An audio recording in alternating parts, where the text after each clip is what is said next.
Bonjour à tous, donc une vidéo qui vise à expliquer le fonctionnement de la classe virtuelle webconférence, qui est la classe virtuelle que l'on a choisi de vous présenter pour l'utilisation avec les élèves.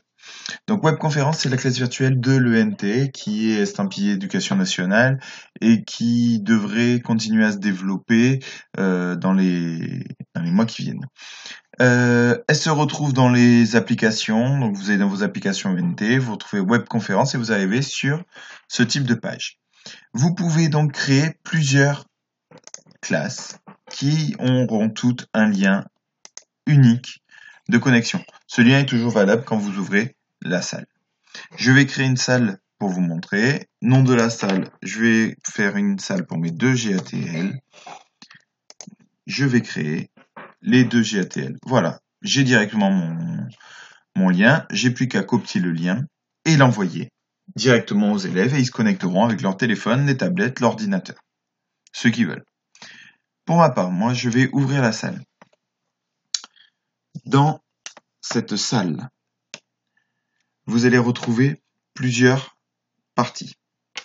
On demande toujours si on veut rejoindre l'audio en microphone ou en écoute seule. Vous choisissez toujours microphone, même pour les élèves c'est mieux parce qu'au moins ils peuvent parler. Vous autorisez bien sûr le support. Voilà, vous avez un test d'écho. Ok, je m'entends. Super. Donc voilà. Donc là, j'arrive sur une présentation, une page où vous avez trois parties. La partie utilisateur qui va vous permettre de voir qui est connecté et avec le petit micro vert de savoir qui parle. Vous avez l'option aussi du présentateur avec le petit carré bleu. Ensuite, vous avez ici un chat. Ah non, ça s'écrit pas comme ça. Un chat qui vous permet donc de discuter directement avec les élèves et ce qui permet en même temps que pour les utilisateurs n'ayant pas de micro de pouvoir quand même poser des questions. Et vous avez enfin un tableau blanc qui est ici. Ce tableau blanc, donc, c'est ce qui vous permet donc de présenter, c'est ce que voient les élèves. Vous avez différents outils, notamment un crayon que vous pouvez changer la couleur, vous pouvez changer la taille si vous voulez, vous faites comme vous voulez. Vous avez différents outils qui vous permettent de faire plusieurs formes. Vous pouvez aussi très bien aller sélectionner et taper du texte.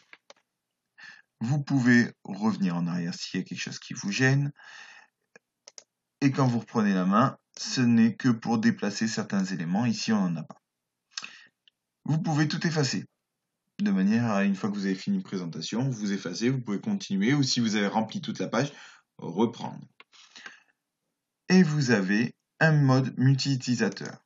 Quand vous activez ce mode multi-utilisateur, toutes les personnes qui sont connectées à la classe virtuelle retrouvent les outils que vous avez là et peuvent se mettre donc à écrire tous ensemble.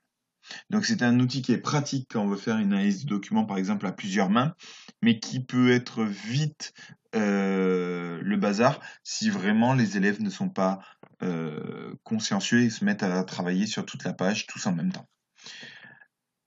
Ensuite, vous avez ici donc le micro. La personne qui n'utilise pas le micro peut le rendre silencieux. Là, vous voyez qui clignote, c'est parce que je suis en train de discuter directement avec. Vous avez un partage de webcam. Si vous avez besoin, par exemple, de montrer quelque chose à l'écran, ce qui peut être utile, par exemple, sur un geste professionnel que l'on aurait besoin de montrer. Vous avez aussi la possibilité ici de partager l'écran. Donc, je vais, par exemple, partager mon écran 2.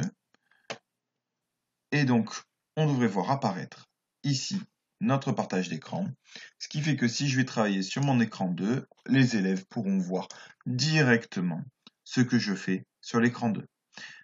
C'est relativement pratique parce que moi j'ai ma classe virtuelle donc face à moi, comme vous le voyez dans cette vidéo, où j'ai mes utilisateurs, où j'ai mon chat, mais en même temps, je peux montrer des choses sur le deuxième écran.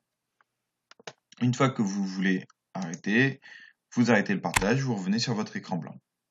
Si jamais vous voulez rajouter un document, vous pouvez directement ici soit débuter un sondage, vous avez une question à poser, voir s'ils ont bien écouté le cours ou le document que vous avez présenté, charger une présentation ou charger une vidéo. Comme ça, ils peuvent regarder directement la vidéo que vous voulez leur montrer là-dessus.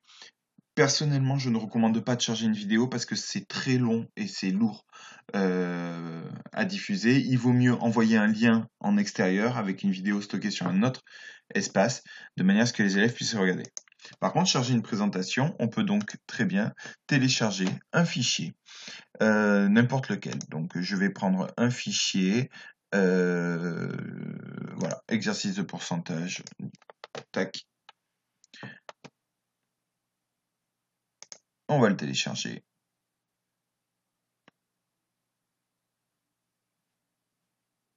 Et une fois qu'il est téléchargé, il va pouvoir apparaître à l'écran. Ce qui nous permet en fait du coup de présenter un travail aux élèves.